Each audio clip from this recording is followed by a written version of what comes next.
For those of you who don't know, Living by Heart is a group of church members who find a deeper meaning in our lives through learning poetry and the poets who have the power to move us.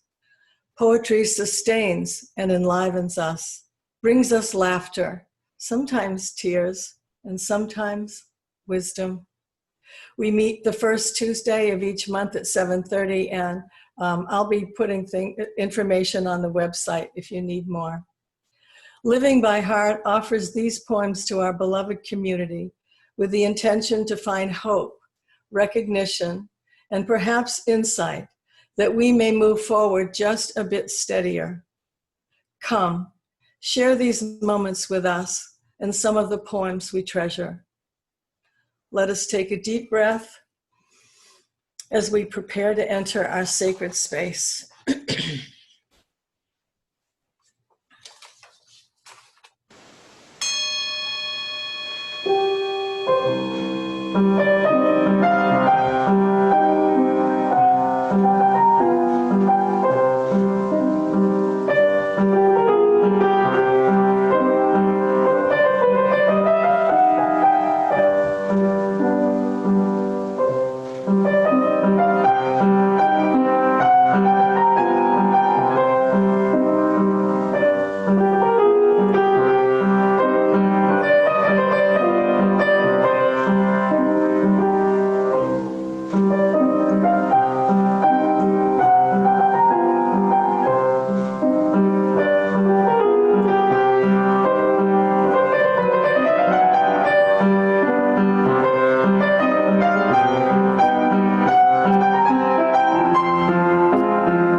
As we come together in everyday minds, in our seeking hearts, in our heartfelt places, may we see in each person we encounter a small spark of the sacred flame that will light our way.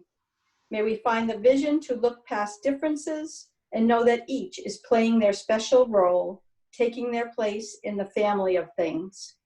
And may we find today, through words written in inspiration and shared in common belief in each other, some glimmering light that feeds us, nurtures us, and sends us on our way stronger and lighter than before.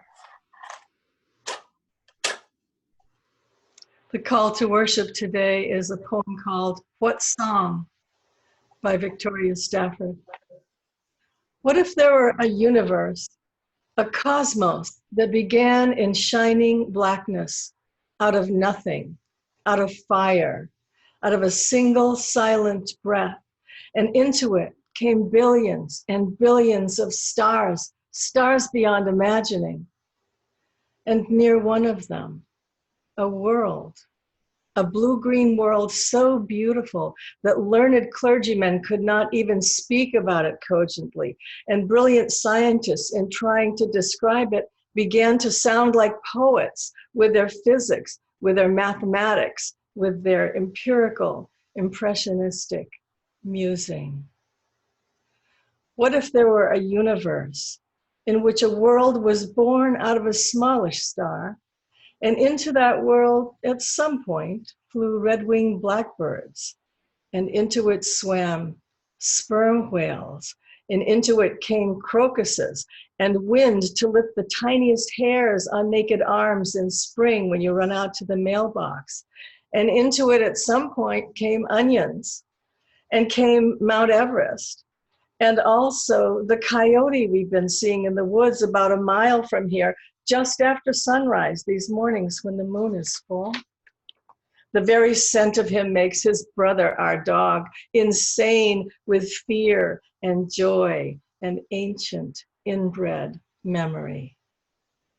Into that world came animals and elements and plants and imagination and the mind's eye. If such a universe existed and you noticed it, what would you do? What song would come out of your mouth? What prayer? What praises? What sacred offering? What whirling dance? What religion? And what reverential gesture would you make to greet that world every single day you were in it? Our first reader this morning is Dick Boudelier, who has 3 poems. Right, you're set. Thank you, Elise. Good morning, fellow lookers on. Since the subject is poetry, I thought the first one I would read is called Introduction to Poetry, written by Billy Collins, who always puts a light look on a lot of his work. Introduction to Poetry. I asked them to take a poem and hold it up to the light like a color slide, or press an ear against its hive. I say drop a mouse into a poem and watch him probe his way out, or walk inside the poem's room and feel the walls for a light switch. I want them to water ski across the surface of a poem, waving at the author's name on the shore. But all they want to do is tie the poem to a chair with rope and torture a confession out of it. They begin beating it with a hose to find out what it really means.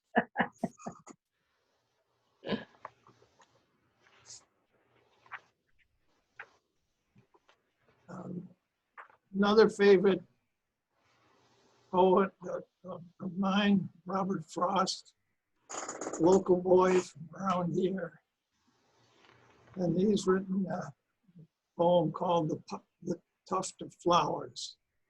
I went to turn the grass once after one who mowed it in the dew before the sun.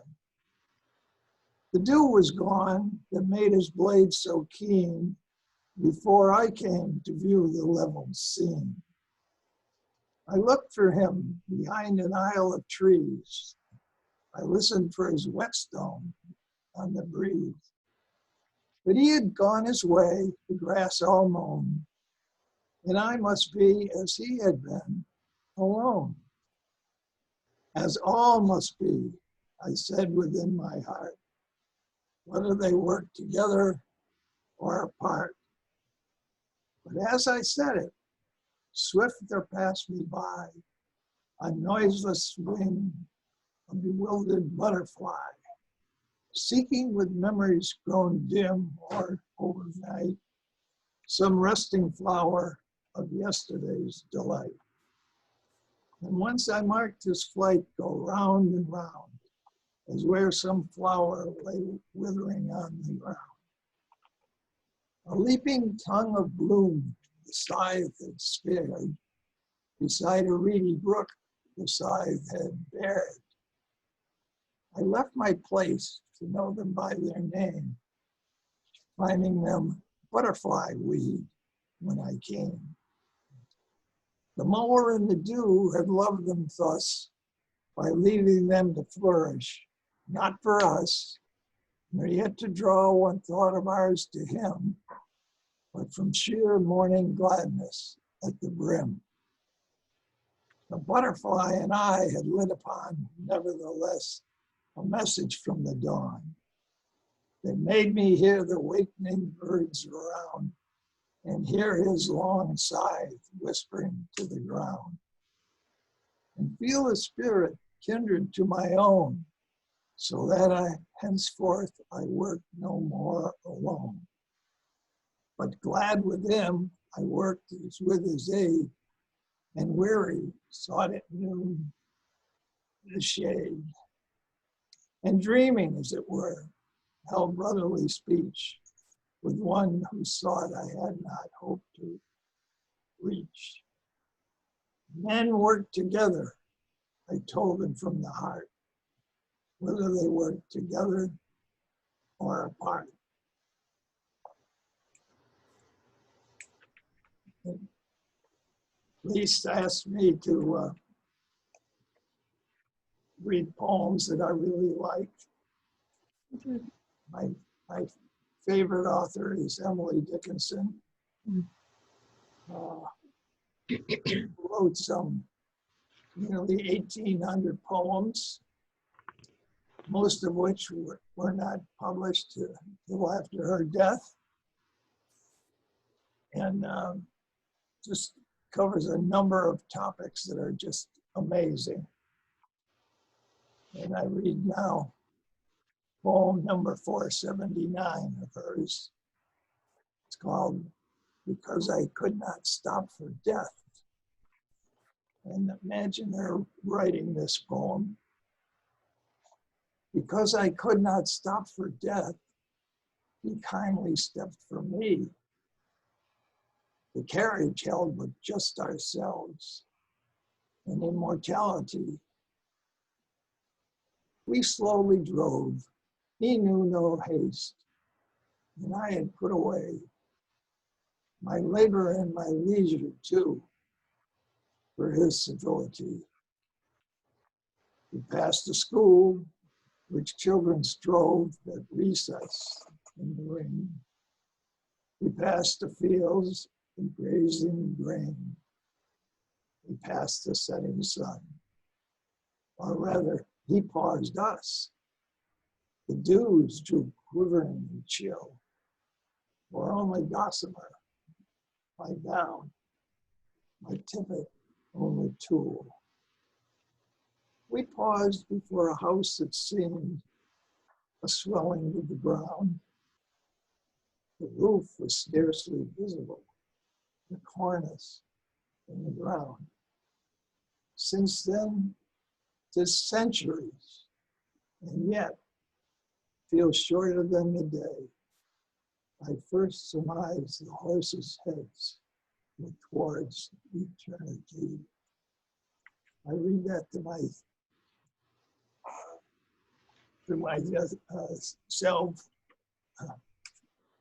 and try to bring the whole meaning out, and it does affect me when I think about my life where I've reached at the age of 88. I've lost so many good friends that sustained me all this time, and I'm appreciative to all of you who are out there today for the support you give to me. I've decreased greatly in my strength and activities, and also mentally. And I forget names easily.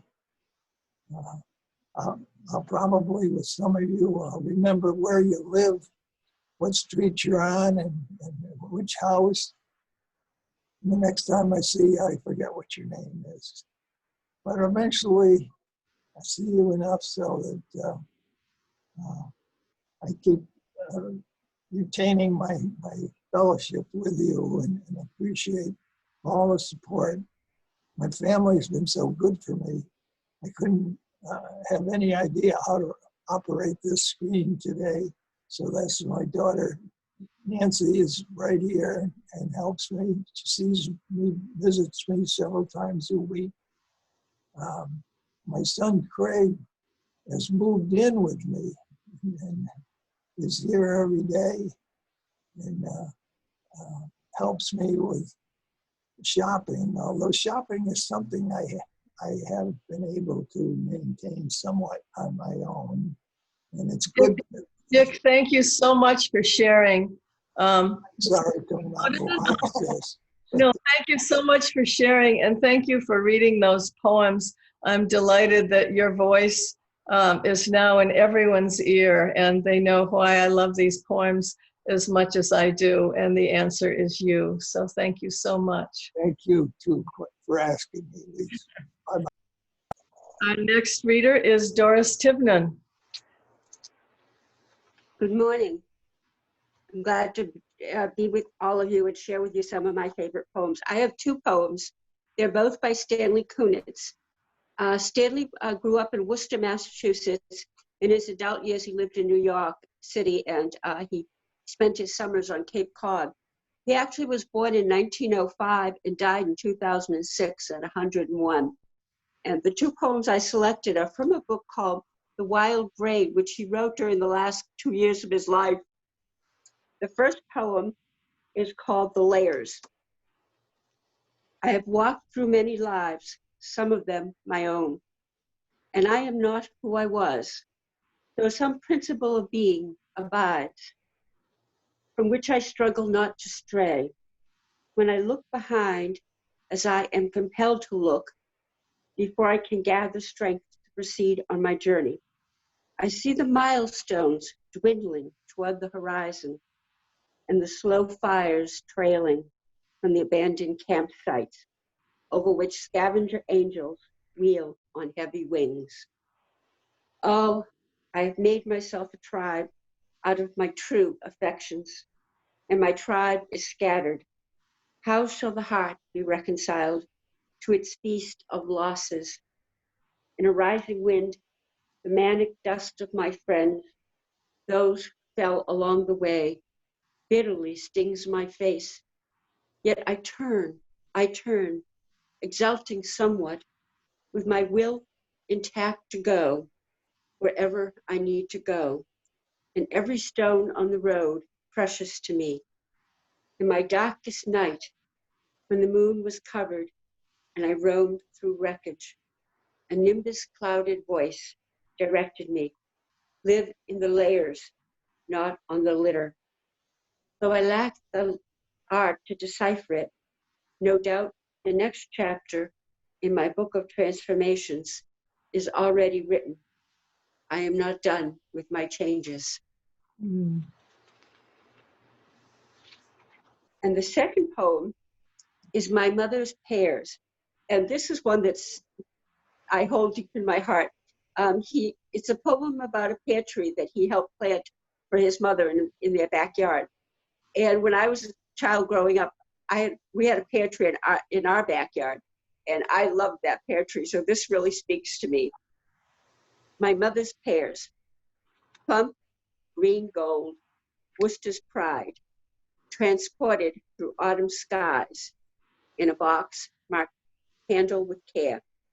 Sleep 18 Bartlett pears, hand-picked and polished and packed for deposit at my door, each in its crinkled nest with a stub of stem attached, and a single bright leaf like a flag. A smaller than usual crop, but still enough to share with me, as always at harvest time. Those strangers are my friends, whose kindness blesses the house my mother built at the edge of town, beyond the last trolley stop, when the century was young, and she proposed for her children's sake. And she proposed for her children's sake to marry again, not knowing how soon the windows would grow dark and the velvet drapes come down. Rubble accumulates in the yard. Workmen are hammering on the roof. I am standing knee-deep in dirt with a shovel in my hand. Mother has wrapped a kerchief round her head. Her glasses glint in the sun. When my sisters appear on the scene, gangly and softly tittering, she waves them back into the house to fetch us pails of water. They skip out of our sight in their matching midi blouses. I summon up all my strength to set the pear tree in the ground, unwinding its burlap shroud. It is taller than I. Make room for the roots, my mother cries. Dig the hole deeper. They were this. I think I said this earlier. This comes from The Wild Braid, which he wrote. This is a collection of poems he wrote in the last couple of years of his life, but they all really speak to me. I enjoy reading his poetry. Thank you so much, Doris. We appreciate hearing you read them and the story behind them. Our next reader is Lucy Phillips. Hi, everyone. So, yes, my poem is Everything That Was Broken by Mary Oliver. Sorry, I have a little girl joining me. Oh, hi, Alea. Alea was also a sometime member of our group. So, Alea, if we have time at the end, I'd love you, if you have a poem to share, we'd love to drop you in. Yes, we'll see. Everything that was broken has forgotten its brokenness. I live now in a sky house, through every window the sun. Also your presence, our touching, our stories, earthy and holy both. How can this be? But it is. Every day has something in it whose name is forever. That's so beautiful. Thank you for sharing that with us. Carlene Daly. Hi. I have two poems. Yes. The first one is called Perhaps the World Ends Here by Joy Harjo. I'm not sure how you pronounce it. Okay. It was written in 1951. The world begins at a kitchen table. No matter what, we must eat to live. The gifts of earth are brought and prepared, set on the table. So it has been since creation, and it will go on. We chase chickens or dogs away from it. Babies teethe at the corners. They scrape their knees under it. It is here that children are given instructions on what it means to be human. We make men at it. We make women. At this table, we gossip, recall enemies, and the ghosts of lovers. Our dreams drink coffee with us as they put their arms around our children. They laugh with us at our poor falling down selves, and as we put ourselves back together once again at the table.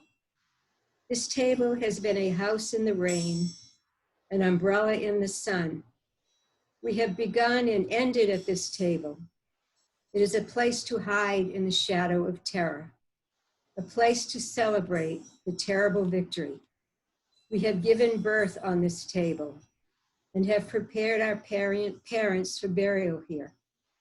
At this table, we sing with joy, with sorrow. We pray of suffering and remorse. We give thanks. Perhaps the world will end at the kitchen table while we are laughing and crying and eating of the last sweet bite. This is from The Woman Who Fell from the Sky by Joy Harjo. However you say her name, Harjo.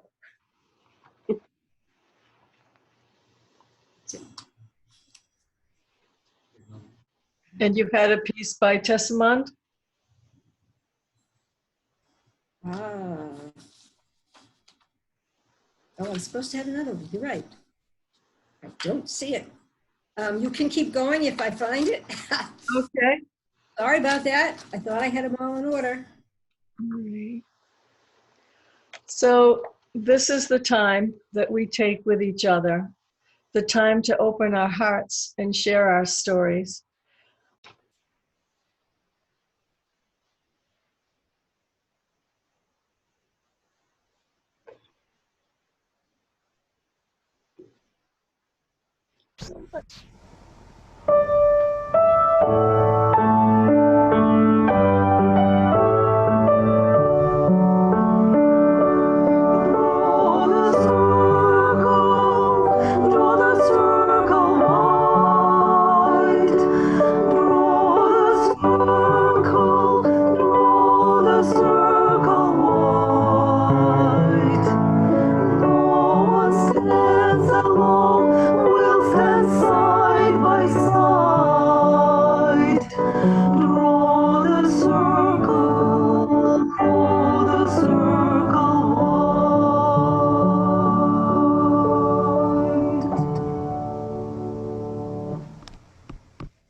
So we'll call on Carlene, whose ASJ Tessamond has appeared.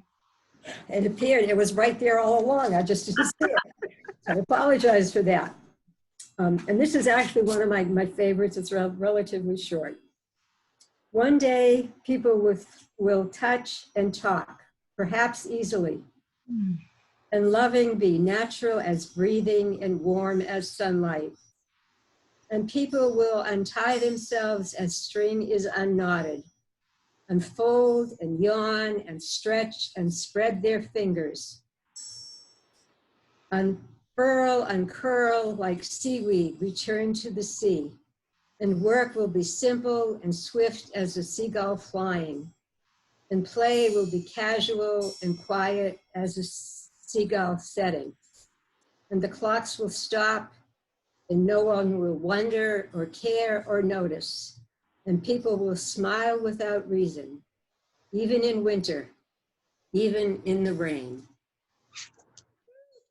I'm so glad you found that, Carlene. Thank you. Yes. Our next reader, Nick Jakowski.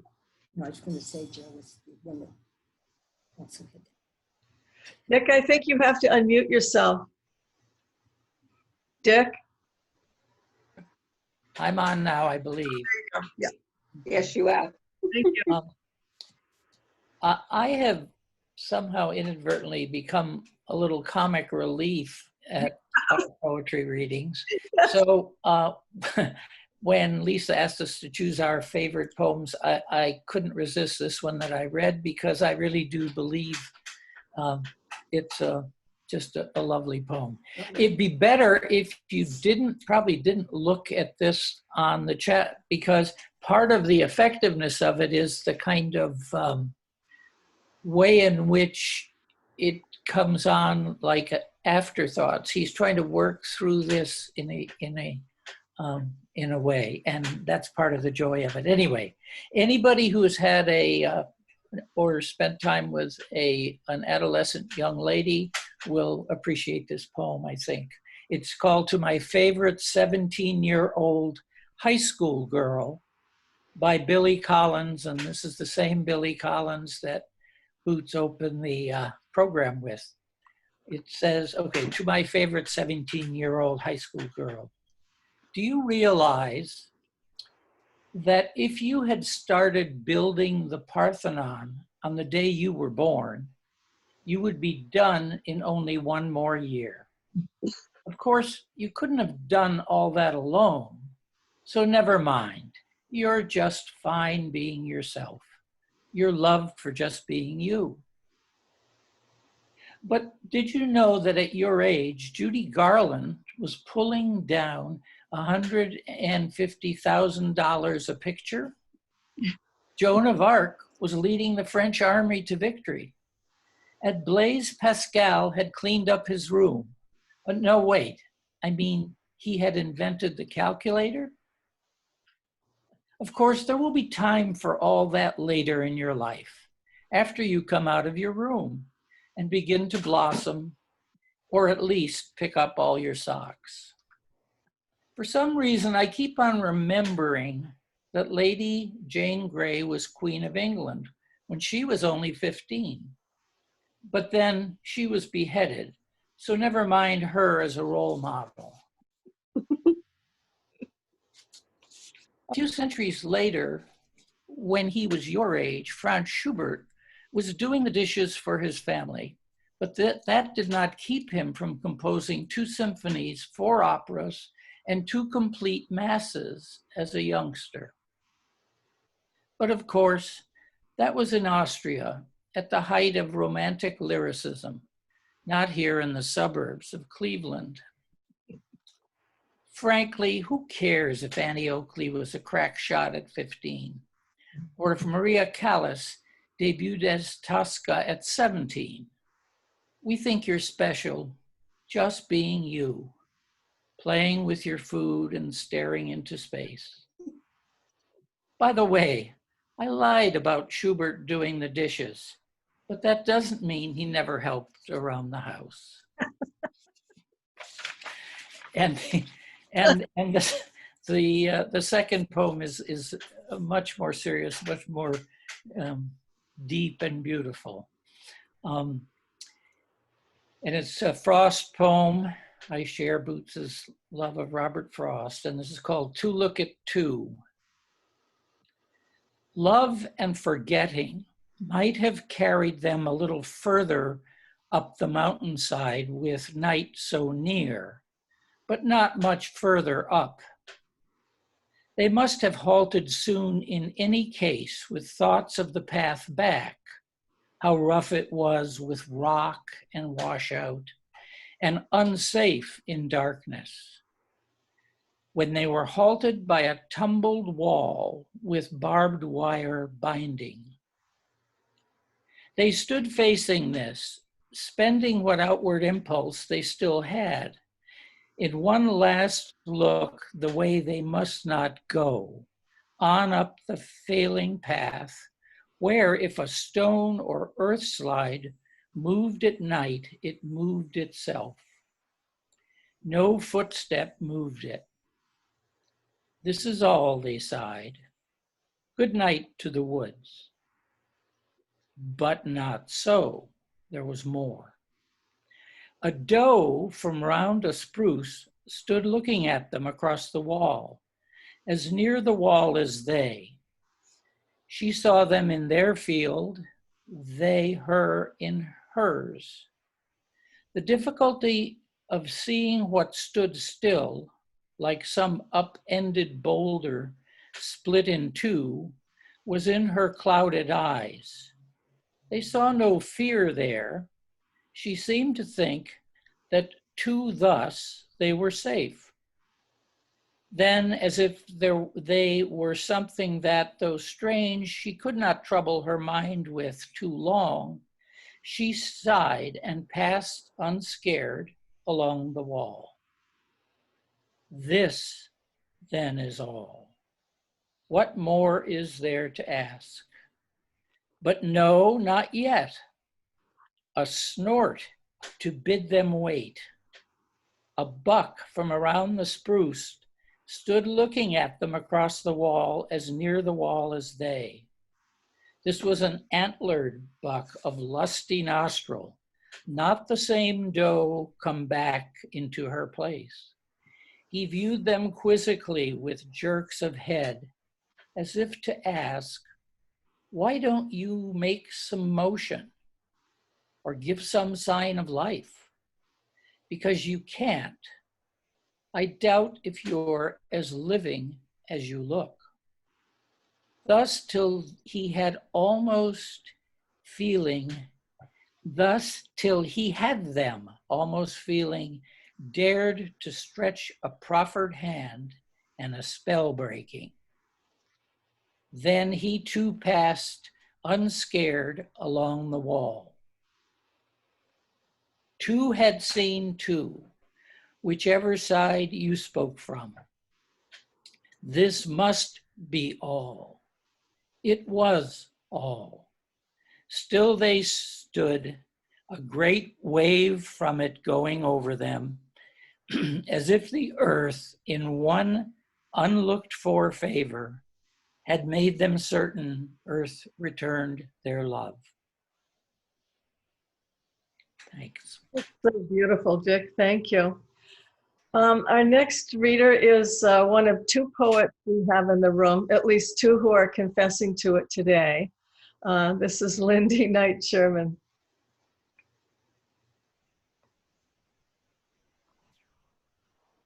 Lisa, am I reading both? Or just one? Just your poem.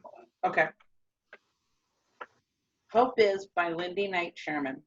Hope is what keeps us going, an invisible force, like the pounding of waves on the beach of life. Hope is what drives us to be better. Keep going, never give up. Hope is the human emotion that gives us the power to make change, make a better world for all. We need words like that today, Lindy. Thank you so much. Our next reader is Yasmin Azad.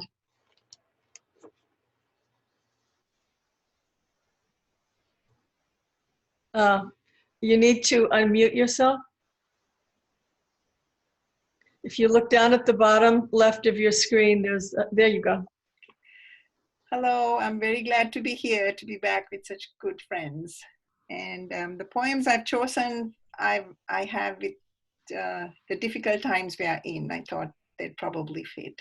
The first is First Lesson by Philip Booth. Philip Booth is a New England poet. He is called the clearest voice that came out of Maine. Here it is. First lesson.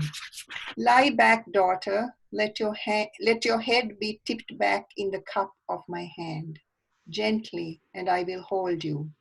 Spread your arms wide.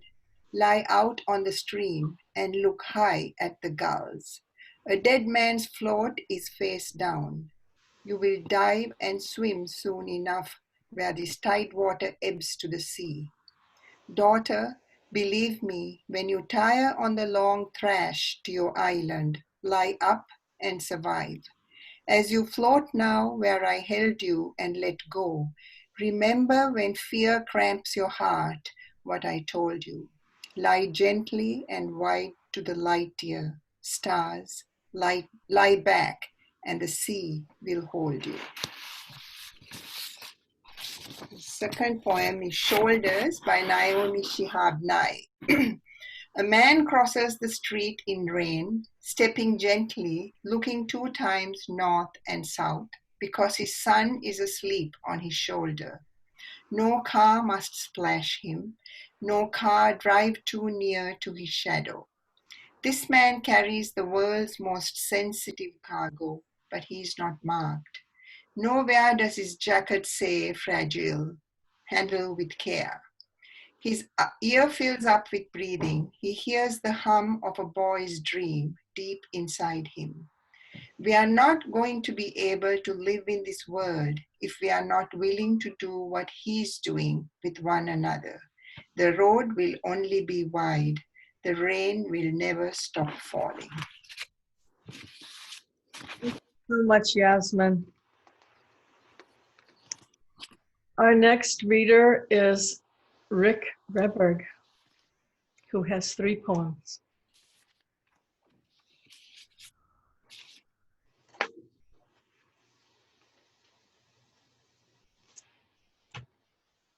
Hello. The first poem is Please Call Me by My True Names by Thich Nhat Hanh. True. As I said. If I say anything wrong, Rita will correct me, okay? You have married couples out here.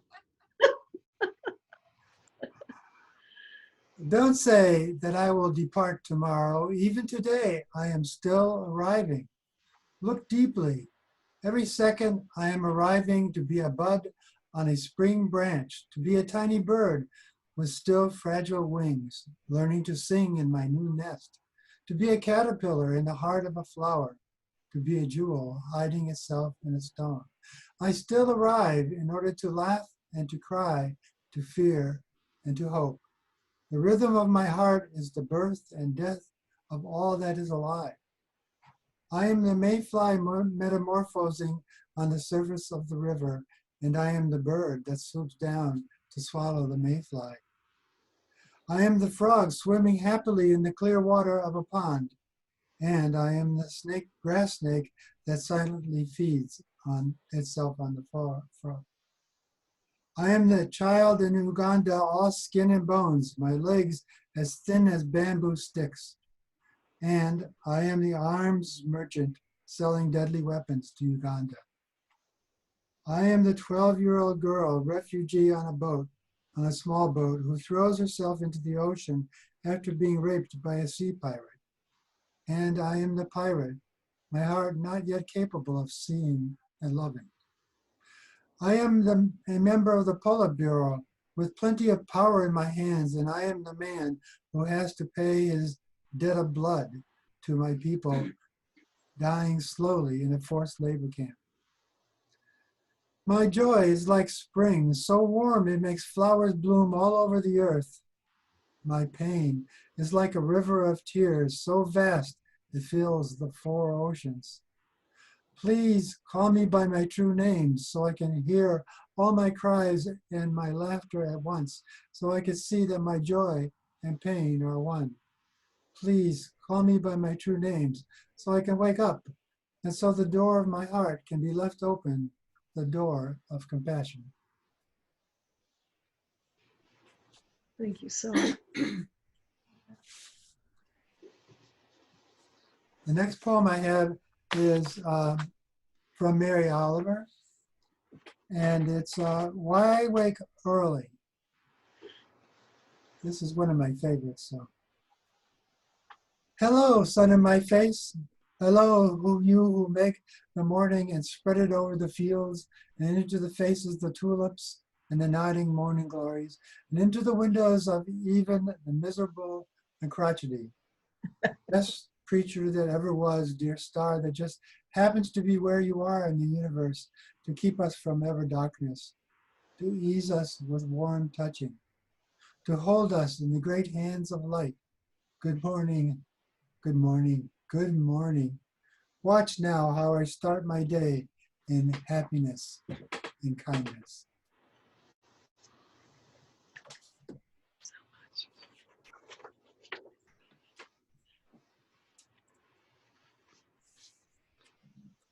The final poem I have is from Rumi.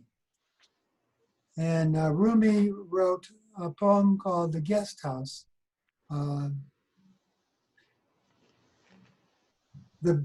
This being human is a guest house. Every morning, a new arrival, a joy, a depression, a meanness. Some momentary awareness comes as an unexpected visitor. Welcome and entertain them all, even if they are a crowd of sorrows who violently sweep your house empty of its furniture. Still, treat each guest honorably. He may be clearing you out to make room for some new delight. The dark thought, the shame, the malice, meet them at the door laughing and invite them in. Be grateful for whoever comes, because each has been sent as a guide from beyond. Thank you so much, Rick. That's really so beautiful. And now we have our second admitted poet among us, Nancy, Dick's daughter, Nancy Boodleman. Hi, I'm going to read What It Looks Like to Us and the Words We Use by Ada Limon. And if I counted, I think this would be a sonnet. I'm not sure, but it seems like a very you poem. All these great barns out here in the outskirts, black creosote boards knee deep in bluegrass. They look so beautifully abandoned, even in use. You say they look like arks after the seas dried up. I say they look like pirate ships. And I think of that walk in the valley where Jay said, "You don't believe in God?" And I said, "No, I believe in this connection we all have to nature, to each other, to the universe." And she said, "Yeah, God." And how we stood there, low beasts among the white oaks, Spanish moss and spider webs, obsidian shards stuck in our pockets, woodpecker flurry, and I refused to call it so. So instead, we looked up at the unruly sky, its clouds in simple animal shapes we could name, though we knew they were really just clouds, disorderly and marvelous and ours. Beautiful. Now I'm going to go ahead and share a video that Nancy produced. Thank you, Pam. Oh.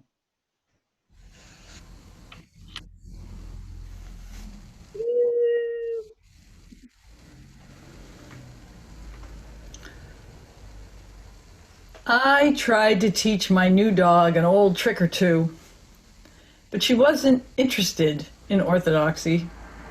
No room for rollover, no patience for fetch.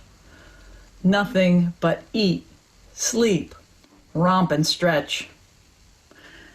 My perky pooch took me under her furry wing and taught me the canine order of things. In short, she gave me the scoop. I was taught that sit means to chase one's tail, and that come means to bark or poop.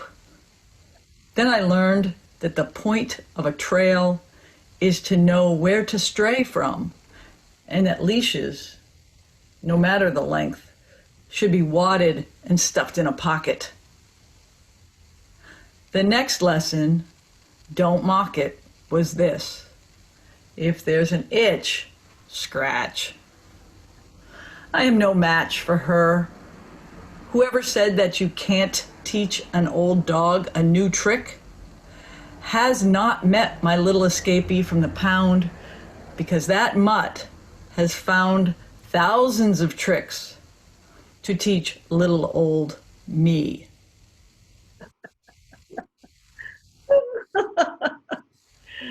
I love that. Thank you so much for contributing that, Nancy. That's just singular and charming and hilarious and wonderful. Rita Reberg is up next. So Rick, make sure you pay attention to all of her words now. So.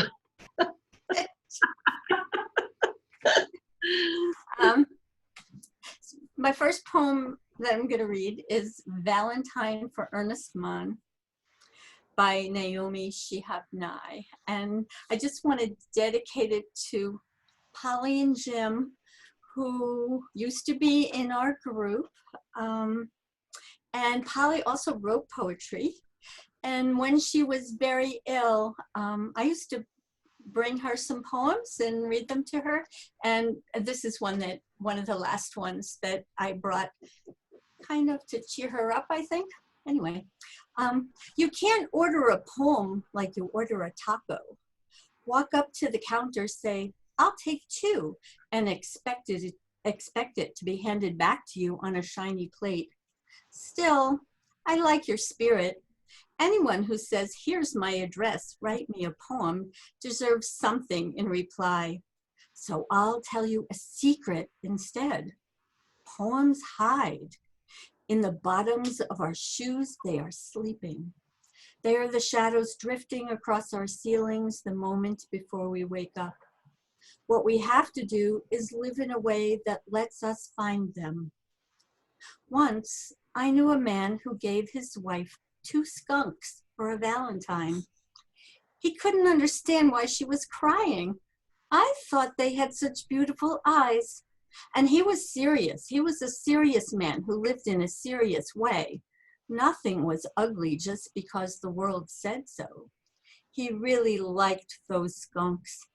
So he reinvented them as Valentines, and they became beautiful, at least to him. And the poems that had been hiding in the eyes of skunks for centuries crawled out and curled up at his feet. Maybe if we reinvent whatever our lives give us, we find poems. Check your garage, the off sock in your drawer, the person you almost like, but not quite, and let me know.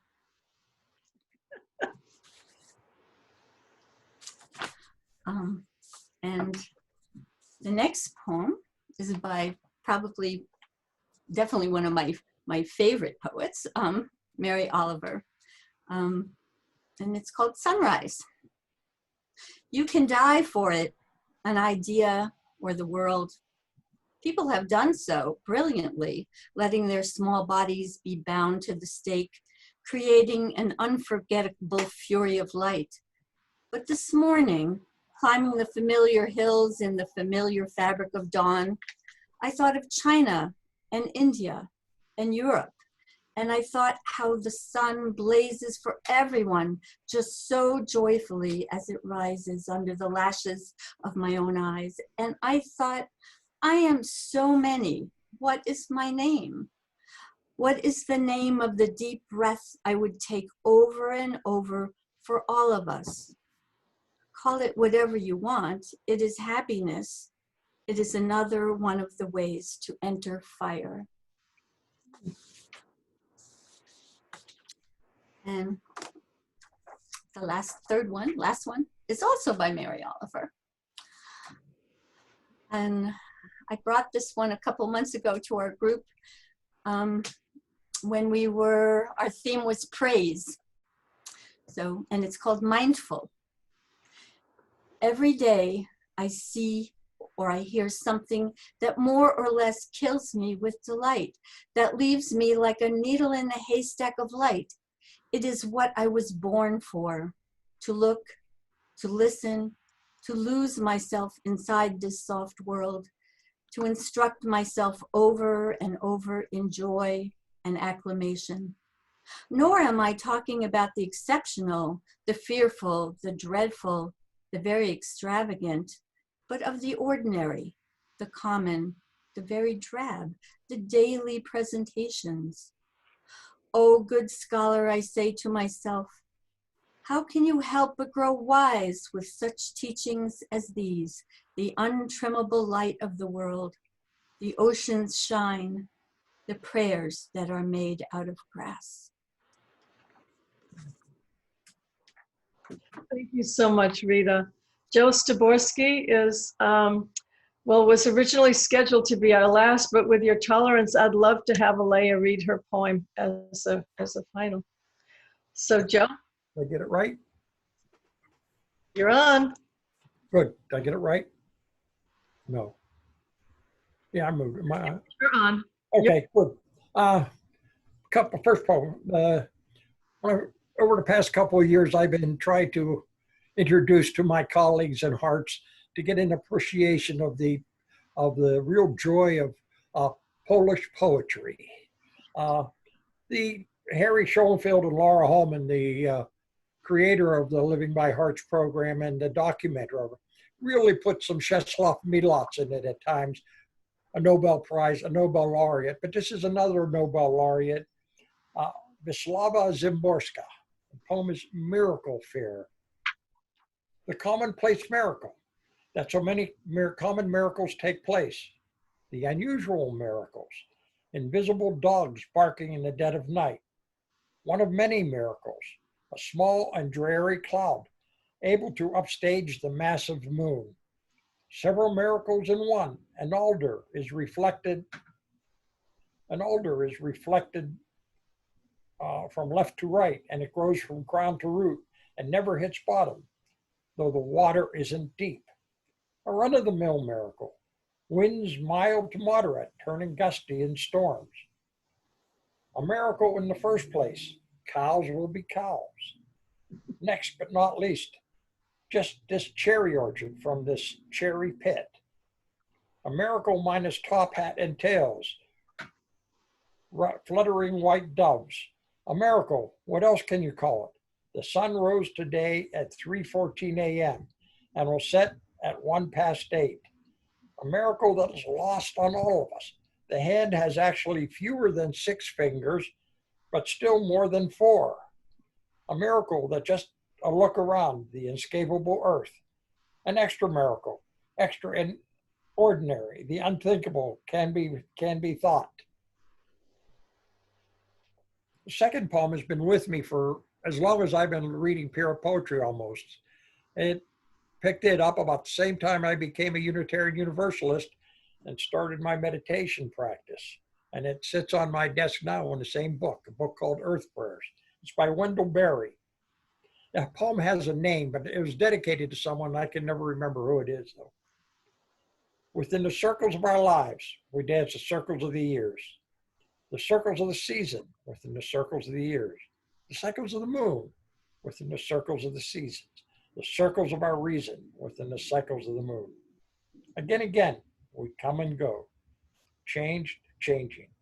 Hands join, unjoin in love and fear, grief and joy. The circle turns, each giving unto each into all. Only the music keeps us here, each by all others held. In a hold of hand and eyes, we turn in pairs, that joining each to all again. And then we turn aside alone, out of the sunlight, out of the sunlight gone, into the darker circles of return. And a third poem I'm going to read is another poem by Joy Harjo.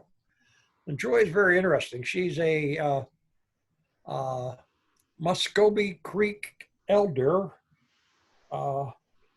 leads a jazz combo with her saxophone, sings in a rock group, sings elder songs. Oh, and by the way, she is a poet laureate of the United States. And the poem is for calling the spirit back from wandering earth to its human feet. Put down that bag of potato chips, that white bread, that little bottle of pop.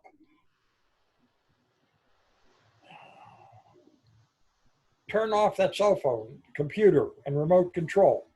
Open the door, then close it behind you.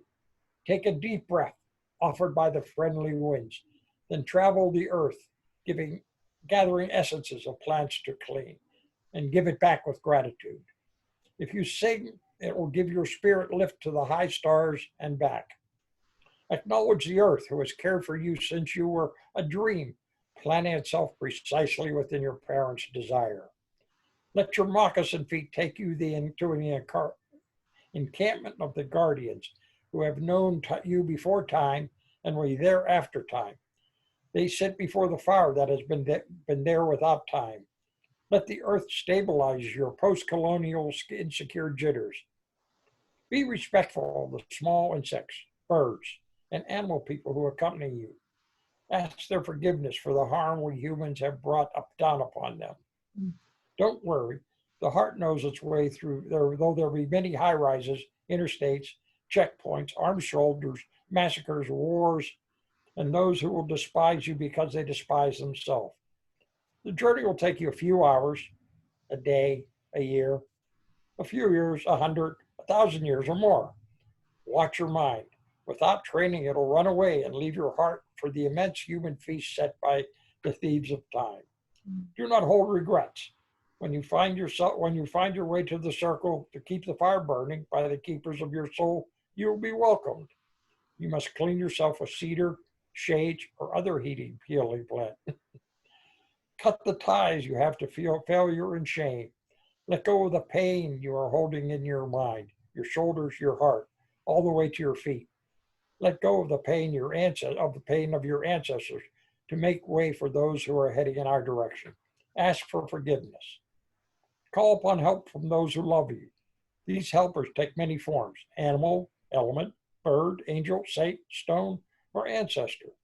Call your spirit back. It might be caught in corners, creases of shame, judgment, and human abuse. You must call it in a way that your spirit will want to return. Speak to it as you would a beloved child. Welcome your spirit back from its wandering. It may return in places in tatters. Gather them together. They will be happy to be found after being lost for so long. Your spirit will need to help a while after it is bathed and given clean clothes. Now you can have a party. Invite everyone you know who loves and supports you. Keep room for those who have no other place to go. Make a giveaway, and remember, keep the speeches short, not like this poem. Then you must do this. Help the next person find their way through the dark. And now, Alea, do you have a poem for us? Yes. We're ready. In the garden, I don't know who wrote it. It doesn't show. In the garden, pull the weeds, dig a hole, plant the seeds, cover them up, water them too, watch them grow in front of you. Make sure they sprout, get lots of sun. To grow a plant, it's tons of fun. Oh, thank you so much. This is a good season to hear that poem, Alea. I'm so glad you came back to join us. Alea had attended a number of our Living by Heart meetings, so it's lovely to see you again. Thank you. So now we will extinguish the chalice. Thank you so much. And my reading is by Wendell Berry. We clasp the hands of those that go before us and the hands of those who come after us. We enter the little circle of each other's arms and the larger circle of lovers whose hands are joined in a dance, and the larger circle of all poets passing in and out of life who also move in a dance to a music so subtle and vast that no ear hears it except in fragments. May we go in peace. May we go in harmony. May we go in health. May we go in love.